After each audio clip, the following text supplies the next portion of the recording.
Subscribe करें और bell दबाएं ताकि कोई खबर रह न जाए।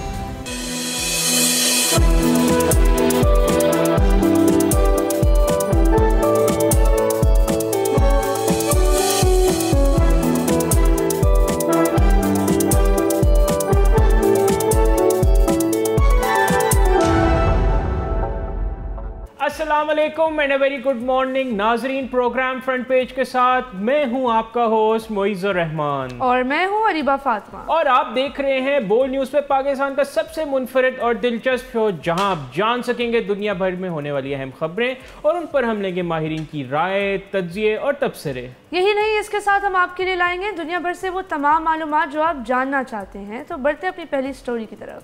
नाज़रीन, प्रोग्राम के आगाज़ में हमने आपको बताया था कि हम लाए हैं आपके लिए दुनिया भर से अहम और मुनफरद खबरें, लेकिन आज जो हम आपके लिए खबर लेके आए हैं वो दुनिया से बाहर की है, लेकिन है काफ़ी मुनफरद। क्यों अरीबा? ज़्यादा ही मुनफरद खबर है। बिल्कुल, तो चले आए नाजरीन को हम आगाह करते हैं। नाजरीन, एक बहुत चौंका देने वाली खबर आई है और दुनिया के बाहर से आई भी स्पेस से, और इसके बारे में कहा जा सकता है कि यह आज तक की पढ़ने और सुनने जाने वाली तमाम खबरों में एक ऐसी खबर है जो सबसे ज़्यादा फासला तय करके आप तक पहुंच रही है। तो जनाब, 8 दिनों के लिए खला में जाने वाले 2 अमरीकी खलाबाज जिनके नाम हैं बॉच विल्मोर और सुनीता विलियम्स अब 10 माह तक खला में ही रहेंगे। नासा के 2 एस्ट्रोनॉट्स जो बोइंग के डिज़ाइन करदा स्टार लाइनर खलाई जहाज़ में सफ़र करके इंटरनेशनल स्पेस स्टेशन जाने के 2 माह बाद खला में फंसे हुए हैं। बिल्कुल मुइज़, नासा के मुताबिक बोइंग के स्टार लाइनर खलाई जहाज़ ने उन्हें इंटरनेशनल स्पेस स्टेशन के रास्ते में कई दफ़ा उनकी जानें खतरे में डाली, जिसके बाद नासा ने यह फैसला किया है कि इन दोनों एस्ट्रोनॉट्स को वापस लाने के लिए स्टार लाइनर पर भरोसा नहीं किया जा सकता। स्टार लाइनर के खलाई जहाज़ के नाक़िस कारकर्दगी के सबब एस्ट्रोनॉट्स 8 माह तक स्टूडियो अपार्टमेंट के साइज़ के खलाई स्टेशन में फंसे रहेंगे। लेकिन अरीबा, इस हवाले से एक अपडेट ये भी आई है कि दुनिया का सबसे ज़्यादा इस्तेमाल होने वाला रॉकेट, जिसे स्पेस एक्स फैल्कन 9 कहा जाता है, दोबारा परवाज़ के लिए तैयार रहे। याद रहे कि फेडरल एविएशन एडमिनिस्ट्रेशन जो तजारती रॉकेट लॉन्चेस का लाइसेंस जारी करती है, उसने गुज़िश्ता रोज़ रॉकेट को ग्राउंड कर दिया था जब फैल्कन 9 रॉकेट बूस्टर का एक हिस्सा ज़मीन में उतरने की कोशिश के दौरान फट गया था। सिर्फ 2 दिन बाद एजेंसी ने कहा कि उन्होंने रॉकेट को दोबारा परवाज़ के लिए क्लियर कर दिया है, मगर फेडरल एविएशन एडमिनिस्ट्रेटर की हादसे की तहकीकात अभी तक जारी हैं। नासा की जानिब स्टार लाइनर पर इसकी ख़राब कारकर्दगी के बायस मज़ीद भरोसा ना करना खासा मुश्किल फ़ैसला है, क्योंकि अब इनको इसके स्टार लाइनर सर्विस को इस्तेमाल करना होगा और कोई ऑल्टरनेट सर्विस ढूंढना होगा। दूसरा ये कि माजी में हम बहुत से एस्ट्रोनॉट्स को बहुत से तकनीकी मसाइल की वजह से खो चुके हैं, जिसकी एक अहम वजह कम्युनिकेशन गैप था, मगर अब कम्युनिकेशन गैप ख़त्म हो चुका है और एस्ट्रोनॉट्स ने तमाम तर सूरत हाल से नासा को आगाह कर दिया है। तो इनकी कीमती जानें बचाने के लिए इस किस्म के मुश्किल फ़ैसले लिए जा रहे हैं और उम्मीद करते हैं कि नासा को कामयाबी के साथ ज़मीन पर लाने में कामयाब हो जाएंगे। स्टार लाइनर के लॉन्च के होने के फ़ौरन बाद हीलियम लीक्स और थ्रस्टर्स से मुताल्लिक मसाइल दरियाफ्त किए गए थे। बिल्कुल अरीबा, इससे पहले कि हम इस बारे में मज़ीद डिस्कशन करें, आप ये देखें ये टेक्नोलॉजी ही है जिसकी वजह से आप देखें किस तरह जो कम्युनिटी ऐप है वो ब्रिज हुआ है। कमाल की बात नहीं है ये। लेकिन इस हवाले से मैं आपसे एक सवाल करना चाहूँगा कि 8 दिन का अब सफ़र 10 माह तक लंबा हो गया है, तो आप ये बताएं कि इससे जो एस्ट्रोनॉट्स को किस किस्म के मसाइल दरपेश आ सकते हैं और वो अब ये किस तरह रहेंगे? बिल्कुल मुइज़, हम अपने नाजरीन को बताते चलें कि जिस इंटरनेशनल स्पेस स्टेशन में ये एस्ट्रोनॉट्स इस वक्त मौजूद हैं, जो दुनिया की सतह पे आप जिस स्पीड से अपने आरबीसीज लूज़ कर रहे होते हैं, ये 54% ज़्यादा स्पीड से अपने रेड ब्लड सेल्स लूज़ कर रहे हैं, जिसका मतलब ये है कि तकरीबन 3 मिलियन रेड ब्लड सेल्स इनकी बॉडी में से निकल चुके होंगे जब ये 8 महीने का समय पूरा हो जाएगा। और ये भी नाज़रीन को बताते चलें कि इसके रिज़ल्ट में उनको अनीमिया, फटीग, वीकनेस, इस तरह की कई बीमारियां हो सकती हैं। तो ये इन एस्ट्रोनॉट्स के लिए एक बहुत ही सीरियस मरहला है। Quite complicated I must say. बिल्कुल बिल्कुल मुइज़, अब नाज़रीन को हम ये भी बताते चलें कि बोइंग का इस पूरी सूरत हाल में कितना क्रिटिकल रोल है, बोइंग की कंपनी क्या ग्लोबल सिग्निफिकेंस रखती है। और मुइज़, आप नाज़रीन को बताएं कि अब बोइंग का रद्द-ए-अमल क्या होगा इस सिचुएशन को देखते हुए? You've raised an excellent question, लेकिन नाज़रीन हमें माजी करीब में अगर जाएं तो हम देखें बोइंग पिछले चंद साल से काफ़ी ज़्यादा मुश्किलात का शिकार है, चाहे वो पब्लिक परसेप्शन हो, लेकिन बोइंग की अपनी कारकर्दगी भी कुछ अच्छी नहीं रही। आप याद करें कि बोइंग 737 मैक्स का क्राइसिस आया और वो बोइंग के ही एक टेक्नोलॉजिकल सिस्टम जिन्होंने MCAS सिस्टम लाया था उसके फेलियर की वजह से आया, जिसकी वजह से पहले तो कई 100 अफराद जान बहक हो गए और फिर कई 100 बोइंग 737 मैक्स तैयारे ग्राउंड रहे, जिसकी वजह से एयरलाइन इंडस्ट्री को अरबों डॉलर का नुकसान हुआ। फिर अब 777X का एक क्राइसिस आ रहा है। वो जहाज़ बोइंग 2023 में उसको एयरबोर्न करना चाहता था, लेकिन वो अभी तक नहीं हुआ और उसकी वजह भी अरीबा और नाज़रीन यही टेक्नोलॉजिकल इश्यूज हो रहे थे। और अब आप ये देखें, बोइंग कहता है कि उनको स्टार लाइनर प्रोजेक्ट में 1.5 अरब डॉलर का नुकसान हो चुका है और ये अमेरिकन टैक्स पेयर्स का पैसा, और अगर तहकीकात में बोइंग की नाअहली सामने आई तो बोइंग को ये पैसे वापस करने पड़ेंगे। और मैं आपको एक इंटरेस्टिंग फैक्ट बताऊं, इधर हमने अब जो है बात की फैल्कन 9 की, जो कि इलॉन मस्क का तख्लीक करदा रॉकेट है, जहां बोइंग ये कहता है कि उनको 1.5 अरब डॉलर का नुकसान हुआ। तो नाजरीन, इलॉन मस्क का जो तख्लीक करदा रॉकेट फैल्कन 9 है वो बोइंग के स्टार लाइनर से 6 गुना कम कीमत में बना है और बोइंग के स्टार लाइनर से ज़्यादा रिलायबल है। बिल्कुल, आई थिंक टेक्नोलॉजी की एडवांसमेंट इस ज़ुमरे में बहुत ज़्यादा एम्फसाइज़ करती है कि हमारा स्पेस ट्रैवल आहिस्ता आहिस्ता सस्ता होता जाएगा और उम्मीद है कि फ्यूचर में ऐसा भी होगा कि आम इंसान भी एस्ट्रोनॉट हुए बगैर स्पेस में ट्रैवल कर सके। तो बढ़ते हैं अपनी अगली स्टोरी की तरफ। तो नाज़रीन, प्रोग्राम में आगे चलते हुए अब आते हैं खलासे खेलों के मैदान की जानिब। बिल्कुल, खेलों की दुनिया से बात करते हैं। एक शानदार इफ्तिताही तकरीब ने पेरिस 2024 पैरालंपिक गेम्स का आगाज़ कर दिया है। ओलंपिक गेम्स की तरह पैरालंपिक गेम्स की इफ्तिताही तकरीब पहली बार किसी स्टेडियम के बाहर फ्रांसीसी दारुल हुकूमत में मुनक्किद हुई है। नाज़रीन, इस वाले से आपको बताएं कि इसकी मरकजी तकरीब प्लेस डी ला कॉनकॉर्ड में मौसम गर्मा की एक बेहतरीन शाम में मशहूर आर्क डे ट्रायम्फ से एवेन्यू शांस-एलिज़ तक एक परेड के बाद मुनक्किद की गई। मुंतज़मीन ने अंदाज़ा लगाया था कि ओपनिंग सेरेमनी में 65,000 से ज़ायद लोग मौजूद होंगे और इस दफ़ा शायकीन कुछ प्रोग्राम्स और मुकाबलों को मुफ्त में देख सकेंगे। खेलों के मुकाबले अगले 11 रोज़ तक जारी रहेंगे। फ्रांस पहली बार समर पैरा ओलंपिक्स की मेज़बानी कर रहा है और रिकॉर्ड 168 डेलीगेशंस में तकरीबन 4,400 एथलीट्स 22 खेलों में हिस्सा लेने के लिए तैयार हैं, जो पेरिस के कुल 549 गोल्ड मेडल्स के लिए मुकाबला कर रहे हैं। जबकि ओलंपिक गेम्स में एथलीट्स दरियाए सैन के नीचे मूसलाधार बारिश में बहुत मुश्किल से सफ़र करके ओलंपिक सेरेमनी में शामिल हुए थे, मगर पैरालंपिक गेम्स की इफ्तिताही तकरीब में सुनहरे आसमानों के नीचे बिल्कुल आराम के साथ शांस-एलिज़े के रास्ते पर खिलाड़ियों की परेड होती हुई नज़र आ रही थी। फ़नकाराना नुमाइशों के एक सिलसिला भी जारी था और उसमें माजूर या डिफरेंटली एबल्ड फ़नकारों को नुमाया किया गया था। नाज़रीन, आपको इस हवाले से बताएं कि समाजी मसाइल पर भी रोशनी डाली गई इस इफ्तिताही तकरीब में और ओलंपिक्स की तरह यूक्रेन में जारी जंग के दौरान रूस और इत्तेहादी बेलारूस पर पाबंदी आयद है, लेकिन इन ममालिक के कुछ खिलाड़ियों को न्यूट्रल पैरा ओलंपिक एथलीट्स जिनको NPA वफ़द के तौर पर हिस्सा लेने की इजाज़त दी गई है। लेकिन एक ऐसा इवेंट जहाँ 2 मिलियन टिकट्स फ़रोख्त हो चुके हैं और तकरीबन 5 लाख अभी तक दस्तियाब हैं, वह एक ऐसी दुनिया की मुनाफिकत जो जामे होने का दावा करती है लेकिन जो तासुब से भरी रहती है, उसे तनकीद की गुफ्तगू को मरकजी मौजू बनाया गया और डिफरेंटली एबल्ड लोगों की तरफ होने वाले तासुब को कंडेम किया गया। अब हम खेलों की दुनिया से निकल के चलेंगे ब्राज़ील में एक इंतहाई अहम डेवलपमेंट हुई है, जहां इलॉन मस्क की जानिब से मुकामी क़वानीन की कंप्लायंस से इनकार पर एक्स ब्राज़ील में ब्लॉक कर दिया गया है। लाखों सारिफीन शट आउट हो गए हैं। 5 लाख से ज़ायद सारिफीन हरीफ प्लेटफॉर्म ब्लूस्की पर जा चुके हैं क्योंकि वो सुप्रीम कोर्ट की पाबंदी का निफाज करते हैं।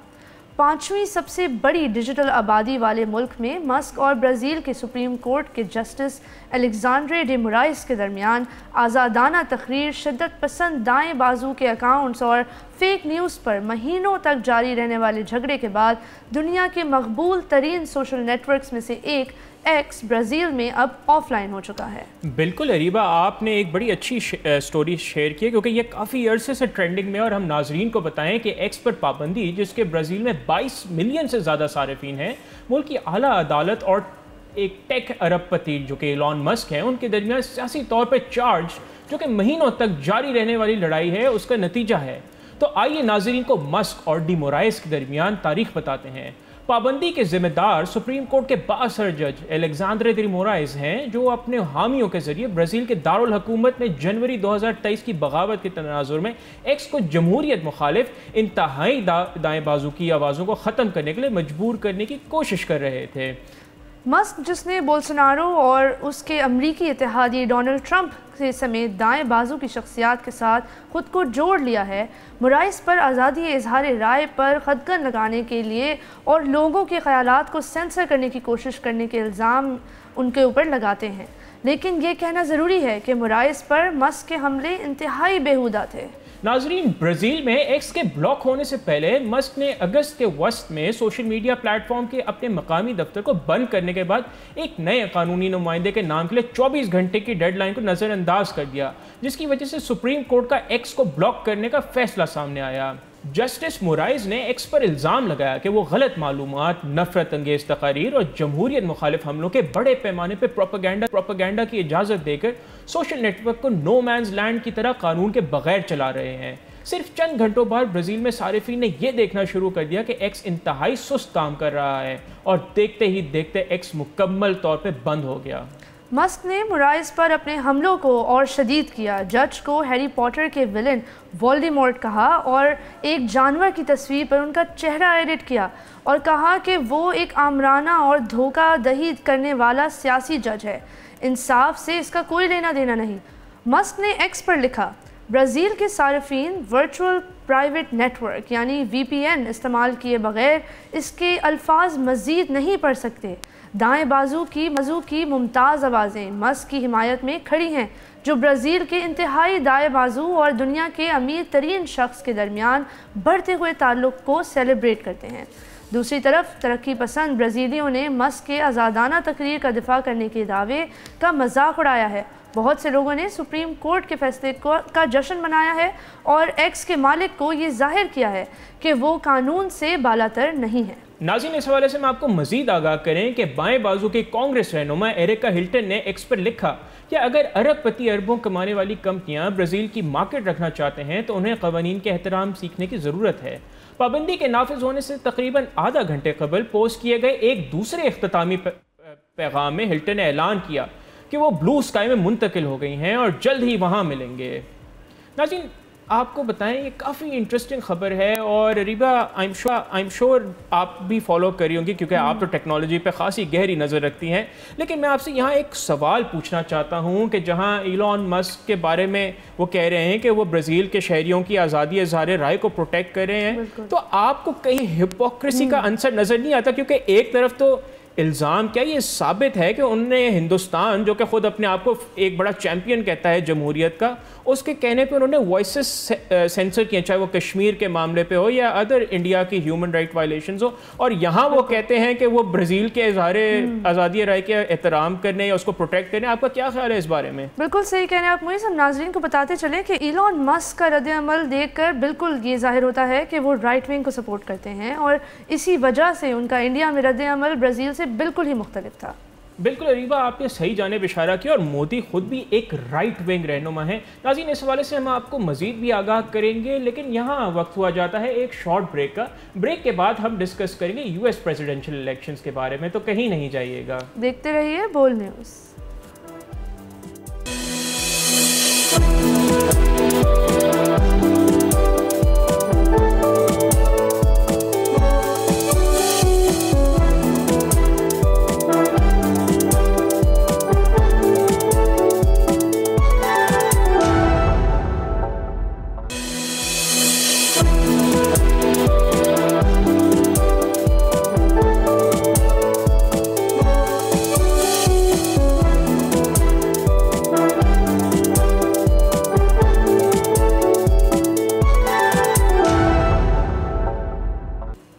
Welcome back to front page. Break से पहले हम बात कर रहे थे इलॉन मस्क के बारे में, लेकिन अब बाकायदा अपना सेकंड सेगमेंट का आगाज़ करेंगे और आपको ले चलेंगे एक तफसीली स्टोरी की तरफ।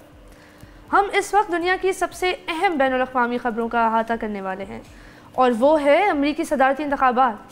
अब हम सबको पता है और ये बात मालूम भी होनी चाहिए कि सियासत में पैसे की कितनी अहमियत है। जब कोई सियासतदान मुहिम का एक बड़ा हिस्सा कबूल करता है तो उनसे तवक्का की जाती है कि वो अतिया दहिंदगान को बदले में किसी किस्म का फ़ायदा पहुँचाएँगे, क्योंकि कुछ भी मुफ्त नहीं है। There is no such thing as a free lunch. अमीर लोग अपने मनपसंद उम्मीदवारों की हिमायत पर लाखों डॉलर्स खर्च करते हैं, क्योंकि वो नज़रियाती तौर पर उनकी हिमायत करते हैं, लेकिन इनका नज़रिया उमूमन उनके कारोबारी मफादात से हम आहंग होता है। नाज़रीन, दूसरी तरफ बाकायदा लोगों की तरफ से छोटे एहतियात के ज़रिए हिमायत याफ्ता उम्मीदवारों से तवक्को की जा सकती है कि वो बड़े पैमाने पर लोगों की मर्ज़ी की बेहतर नुमाइंदगी करेंगे। इसीलिए आज हम उस बात पर बात करेंगे कि अमरीकी सदारती उम्मीदवार अपनी मुहिम के फंड्स कैसे इकट्ठे कर रहे हैं और दोनों सदारती उम्मीदवारों के अहम फाइनेंसर्स और डोनर्स कौन हैं। हैरिस की मुहिम ने इस हफ्ते कहा है कि उन्होंने तकरीबन 500 मिलियन डॉलर्स इकट्ठे किए हैं, जो इतने मुख्तसर अरसे में किसी भी सियासी मुहिम के ज़रिए जमा की गई सबसे बड़ी रकम है। 20 अगस्त तक हैरिस को मिलने वाले 497 मिलियन डॉलर्स की फंडिंग में उसमें से तकरीबन 42% रकम, जो 6,31,000 ऐसे छोटे अतिया दहिंदगान से आती है जो $200 से कम का हिस्सा डालते हैं। ओपन सीक्रेट्स के मुताबिक, जो वाशिंगटन में वाक़ एक गैर मुनाफा बख्श तंजीम है जो सियासतदानों की मालियत एआनत से मुतालिक डेटा को ट्रैक करते हैं और शाया करते हैं। याद रखें कि पाकिस्तान के इंतखाबात की तरह अमरीकी इंतखाबात में भी पैसा बहुत अहम है। मजमूई तौर पर सियासी मैदान में 2024 के अमरीकी सदारती इंतखाबात के उम्मीदवारों ने छोटे और बड़े डोनर्स से अब तक तकरीबन 1.5 बिलियन डॉलर्स इकट्ठा किए हैं। हकीकत यह है कि कामला ने अपने आदाद शुमार का तकरीबन आधा हिस्सा छोटे डोनर्स से इकट्ठा किया है, जो कि एक बहुत ही अच्छी अलामत है। नाजरीन, कमाला हैरिस के डेमोक्रेटिक सदारती उम्मीदवार के तौर पर उभरने के बाद उनकी मुहिम के लिए छोटे एहतियात का सिलसिला जारी है। आपको याद होगा कि किस तरह 2016 के अमरीकी इंतखाबात में डेमोक्रेटिक प्राइमरी उम्मीदवार बर्नी सैंडर्स के बारे में सबसे ज़्यादा मुतासिरकुन बात यह थी कि उनकी मुहिम को मुकम्मल तौर पर छोटे एहतियात से फंड किया गया था। यह मशहूर था कि सैंडर्स कैंपेन का एवरेज एहतियात सिर्फ $27 है, यानी उसने अपनी ज़्यादातर पैसे आम लोगों से हासिल किए। अब ऐसा लगता है कि कमला हैरिस उनकी कामयाबी से मैल खा रही हैं। लेकिन आइए अब आपको हर पार्टी के अरबपति डोनर्स के बारे में बताते हैं। ट्रंप ने अपने पुराने डोनर्स का सहारा लेते हुए दोबारा से ब्लैकस्टोन के स्टीफन शॉर्जमैन और रेनेसांस टेक्नोलॉजी के रॉबर्ट मर्सर जैसे वॉल स्ट्रीट के अरबपतियों से लाखों इकट्ठा कर लिए हैं। नेस ट्रंप के कैंप में इलॉन मस्क और करप्ट एंटरप्रेन्योर्स टाइलर विंकलवॉस और मार्क एंडरसन के और बेन हॉरोविट्स जैसे वेंचर कैपिटलिस्ट भी शामिल हैं। डेमोक्रेट्स ने अपने अरबपति हामी में जिसमें लिंकन के बानी रीड हॉफमैन भी शामिल हैं, हैरिस की मुहिम या पार्टी में वॉल स्ट्रीट के ताउन करने वाले लोगों ने भी काफ़ी हिस्सा डाला है। रेनेसांस टेक्नोलॉजी के जिम साइमंस भी इनमें शामिल हैं, जिन्होंने मई में इंतकाल करने से कबल सदर जो बाइडन की सियासी एक्शन कमेटी को $6.6 मिलियन का ताउन किया था। नाज़रीन, चौंका देने वाली बात यह है कि कमला हैरिस ने डोनाल्ड ट्रंप से कहीं ज़्यादा रकम इकट्ठी की है। इस हकीकत के बावजूद कि ट्रंप उनके मुकाबले में 1 साल से ज़्यादा अरसे से दौड़ में शामिल हैं, मजमूई तौर पर हैरिस ने साबिक सदर डोनाल्ड ट्रंप पर एक कमांडिंग फंडिंग लीड बनाई है। बहरहाल इस बहस का एक और अहम पहलू है और उसकी तरफ अब बात करना ज़रूरी है। इजराइल और इजरायली लॉबिंग ग्रुप से कौन कितना पैसा लेता रहा है। याद रखिए कि American Israel public affairs committee, जिसको AIPAC भी कहा जाता है, एक ताकतवर लॉबिंग ग्रुप है जिसे AIPAC के नाम से जाना जाता है। AIPAC ने अब तक 2024 के इंतखाबी दौर में बाज़ाब्ता तौर पर $100 मिलियन से ज़्यादा खर्च किए हैं, जिसने इजराइल की जंग की तरक्की पसंद मुखालिफिन को शिकस्त देने की कोशिश में डेमोक्रेटिक प्राइमरी रेसों में हैरान कुन रकम डाली है। अब अरीबा, आपने तो जो बाइडन को कुछ ज़्यादा ही सख्त अलकाबात से नवाज दिया, लेकिन क्योंकि आपने उनका जिक्र किया है तो उनके बारे में भी बात करें कि जो बाइडन को इजराइल के हामी अतिया दहिंदगान से $4 मिलियन से ज़्यादा की रकम मौसूल हुई थी, जो अमेरिका की तारीख का रिकॉर्ड है। और सिर्फ एक माह में कमला हैरिस को भी 1/4 मिलियन से ज़्यादा मिल चुके हैं। चूँकि ट्रंप ने अपनी माली मामलात के बारे में ये तफसीलात जाहिर नहीं की, इसलिए हम नहीं जानते कि उन्हें कितनी रकम मिली है। लेकिन ये याद रखना बहुत ज़रूरी है कि किस तरह वॉल स्ट्रीट जर्नल ने इजराइल की हामी डोनर्स को ट्रंप को मुंतखब करने के लिए $100 मिलियन का मंसूबा रिपोर्ट किया था। मैरियम एडेल्सन ने तवील अरसे तक अपने ताकतवर शौहर शेल्डन एडेल्सन के साए में ऑपरेट किया। अब उनकी मौत के बाद उन्होंने ट्रंप के इजरायली हामी ख्यालात की वजह से ट्रंप को मुंतखब करने के लिए $100 मिलियन खर्च करने का वादा किया है। मोइस, ये वाकई काफ़ी वरीसम फैक्ट्स हैं। हम सिर्फ ये उम्मीद कर सकते हैं कि अवामी दबाव मुंतखब उम्मीदवार को गज़ा के बहरान के हवाले से बेहतर पॉलिसियाँ अपनाने पर मजबूर करेगा, ख़ास तौर पर इस बात को देखते हुए कि इजरायली लॉबी रेस के दोनों फरीकों को कितनी ज़्यादा माली इमदाद दे रही है। लेकिन एक और बहुत अहम सवाल है जो बाइडन के बारे में, कि जो बाइडन की जब बात आई है तो ये बात पूछना ज़रूरी है कि जो रकम उन्होंने जमा की थी उसका क्या होगा जब वो सदारती उम्मीदवार के ओहदे से दस्तबरदार हो गए हैं। बिल्कुल अरीबा, ये तो आपने बड़ा अहम सवाल उठाया और ट्रांसपेरेंसी इज़ वेरी इंपॉर्टेंट। तो बाइडन की मुहिम ने हफ्ते के रोज़ वफाकी इलेक्शन कमीशन को इतला दी थी कि जून के आखिर में उनके बैंक में $95 मिलियन थे। ये रकम हैरिस के हवाले कर दी गई है ताकि वो अपनी मुहिम में यूज़ कर सकें। ताहम डोनाल्ड ट्रंप की जानिब से उसे अदालत में चैलेंज किया गया है। इस हवाले से मज़ीद गुफ्तगू करने के लिए हमने दावत दी है डॉक्टर जमील अहमद खान को, जो पाकिस्तान के साबिक सफ़ीर रहे हैं मुत्तहिदा अरब अमारात में और इंटरनेशनल अफेयर्स में काफ़ी अबूर रखते हैं। Thank you so much for joining us in the show doctor साहब। डॉक्टर जमील, हम आपसे पूछना चाह रहे हैं कि अभी हमने अपने नाजरीन को बताया कि किस तरीके से डिफरेंट बिजनेसमैन और स्टेक होल्डर्स अब यूएस इलेक्शन का हिस्सा बन गए हैं because of the donations that they have given to either party, Democrats या रिपब्लिकन्स। तो इस इशू के हवाले से कि जो इलेक्शन कैंपेन की फंडिंग होती है और बिग डोनर्स और स्मॉल डोनर्स में जो फ़र्क होते हैं, इस हवाले से आप हमें कोई इंसाइट दे सकते हैं कि पाकिस्तान पे क्या इम्पैक्ट है इस तरह की डोनेशंस का? नहीं, वो डोनेशन का इम्पैक्ट तो जहां डोनेशन दी जा रही है और जिस मकसद के लिए दी जा रही है उसी जगह यानी उसी मुल्क में इसका इम्पैक्ट पड़ेगा।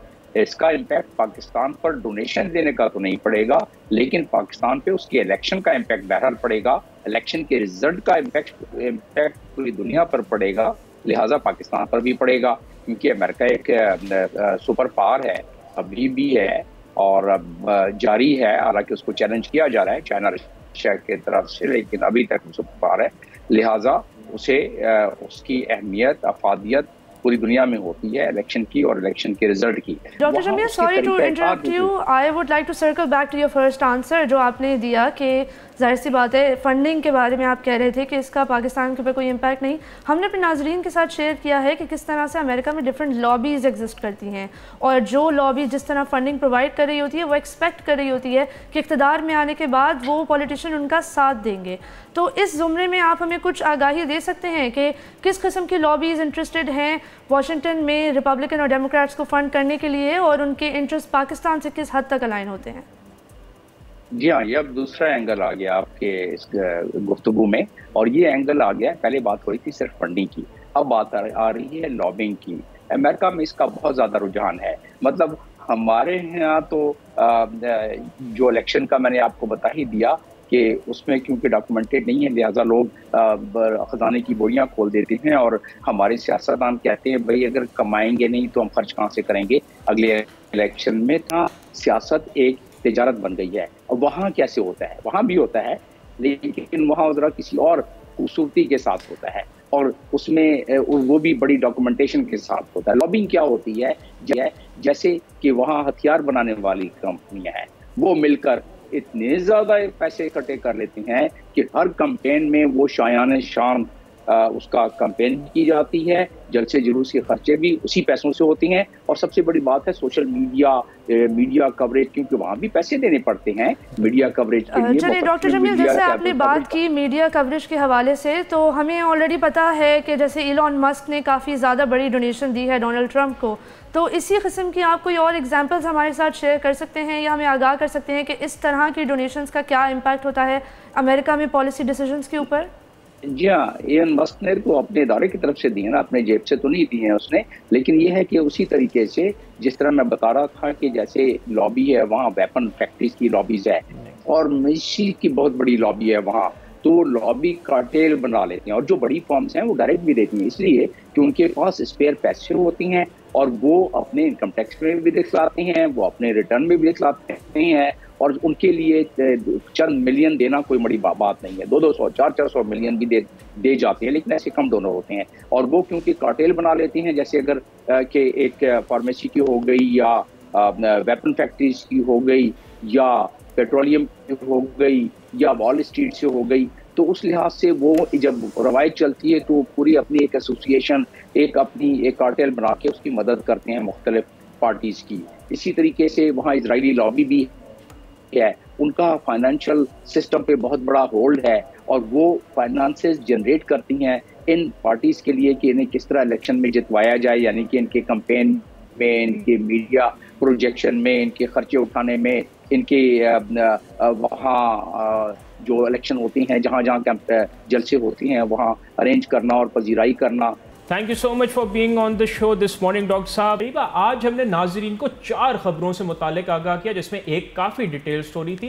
तो I wanted to ask you a question कि आज के प्रोग्राम का मरकजी ख्याल या बिग पिक्चर क्या है? बिल्कुल, नाजरीन को बताते हैं आज के प्रोग्राम का मरकज़ी ख्याल। अभी तक की दुनिया में हम इस तरह समझते थे कि सियासतदानों को बड़े बिजनेसमैन डोनेशंस देते हैं, जो बड़ी डोनेशंस होती हैं, और उससे वो उनके इक़्तिदार के ज़रिए अपने बिजनेस इंटरेस्ट को महफूज करते हैं। लेकिन पिछले कई इलेक्शंस में हमें एक नया स्टेक होल्डर उभरता हुआ नज़र आता है, और वो है टेक बिलियनर, जो कि इंतखाबी मुहिम और उसके नताइज को इन्फ्लुएंस करने की सलाहियत रखता है। ये टेक बिलियनर अब वाज़े तौर पर हमें दिखाई देता है, जैसे कि हम देख रहे हैं पिछले कुछ ही हफ्ते पहले हमें नज़र आया कि मार्क जुकरबर्ग ने एक ईमेल में कन्फेस किया कि कोविड के दौरान यूनाइटेड स्टेट्स गवर्नमेंट ने उनके ऊपर काफ़ी सैंक्शंस लगाए, उनको काफ़ी रोकथाम की, ऐसा मटेरियल पब्लिश करने के लिए जो अब प्रूव हो चुका है कि वो सच है, और पहले इसको गलत समझा जा रहा था। ये मैं बात कर रही हूँ लैब लीक थ्योरी की। तो इस कॉन्टेक्स्ट में जब हम ये जानते हैं कि इलॉन मस्क का ब्राज़ील में क्या रद्द-ए-अमल रह चुका है और किस तरह से दाएं बाजू की सियासत को टेक बिलियनर्स कॉन्स्टेंटली प्रोपोगेट करे जा रहे हैं, हमें ये नज़र आता है कि ये एक नया स्टेक होल्डर है जिसको रिकग्नाइज करना बहुत ज़रूरी है, क्योंकि इसका पूरी दुनिया पर एक ग्लोबल इन्फ्लुएंस है। Absolutely, and since this is connected with the US presidential elections which obviously has a big spillover effect over the world. आपने बिल्कुल सही जानिब इशारा किया। नाज़रीन, इसके साथ ही हमारे आज के प्रोग्राम का वक्त हुआ जाता है कि ख़त्म। आपसे मुलाकात होगी दोबारा कल। अपना बहुत ख्याल रखिएगा और बोल न्यूज़ के सोशल मीडिया हैंडल्स पर अपना फीडबैक ज़रूर रिकॉर्ड करिएगा। खुदा हाफिज़।